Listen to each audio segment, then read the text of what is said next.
দীর্ঘ প্রায় 4 দশক ধরে ইরানকে পরাজিত করার ছক কষছিল ইসরায়েল।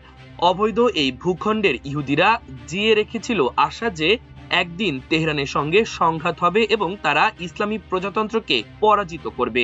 অবশেষে গত 28 ফেব্রুয়ারি আন্তর্জাতিক সব রীতিনীতি ভেঙে ইরানে হামলা চালায় ইসরায়েল।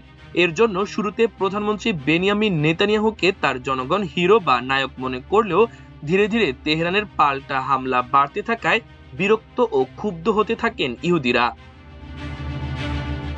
আবার 40 দিনের সংঘাত আকস্মিকভাবে শেষ করে ইরানের সঙ্গে যুদ্ধবিরতি ঘোষণা করেছেন মার্কিন প্রেসিডেন্ট ডোনাল্ড ট্রাম্প। এতে আরো বেশি অপমানিত ও হতাশ হয়েছে ইসরায়েলিরা, কারণ এই যুদ্ধ তারা শুরু করলেও শেষ করার ক্ষেত্রে তাদের জিজ্ঞেস করা হয়নি, এমনকি আলোচনার টেবিলেও তেল আবিবকে রাখা হয়নি। এতে নেতানিয়াহুকে আর নায়ক নয় বরং ভিলেন ভাবতে শুরু করেছে জনগণ।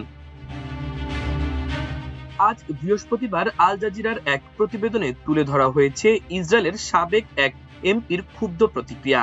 নেসেটের সাবেক সদস্য ও আপার গ্যালিলি ডেভেলপমেন্ট কোম্পানির সিইও আইনবার বেজিক চ্যানেল 13-কে বলেন, 40 দিনের যুদ্ধের পরও ইসরায়েল তার লক্ষ্য অর্জনে ব্যর্থ হয়েছে।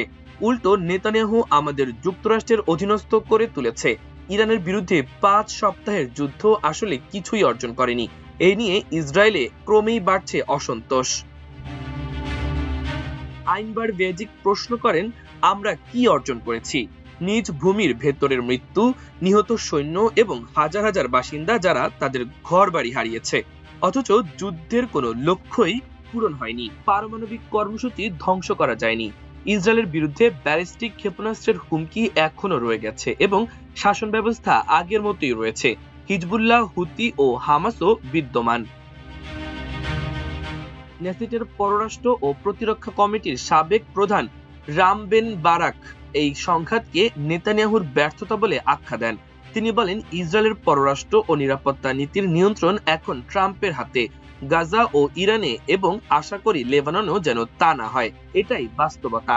নেতানিয়াহু আমাদের যুক্তরাষ্ট্রের অধীনস্থ করে তুলেছেন। তেল আবিব বিশ্ববিদ্যালয় ও জর্জটাউন বিশ্ববিদ্যালয়ের আন্তর্জাতিক সম্পর্কের অধ্যাপক ইয়োসি শেইনো একই মত প্রকাশ করেন।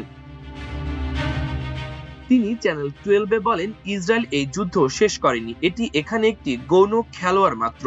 তেল আবিব মূলত একটি বাঘের পিঠে চড়ে আছে। এখানে একটি বিষয় স্পষ্ট যে বাঘের স্বার্থ আর আরোহীর স্বার্থ এক নয়। বর্তমানে ভূ রাজনৈতিক দৃষ্টিকোণ থেকে দুর্ভাগ্যজনকভাবে আমরা আরো শক্তিশালী হয়ে বেরিয়ে আসতে পারিনি। মাল্টিমিডিয়া ডেস্ক, আমার দেশ।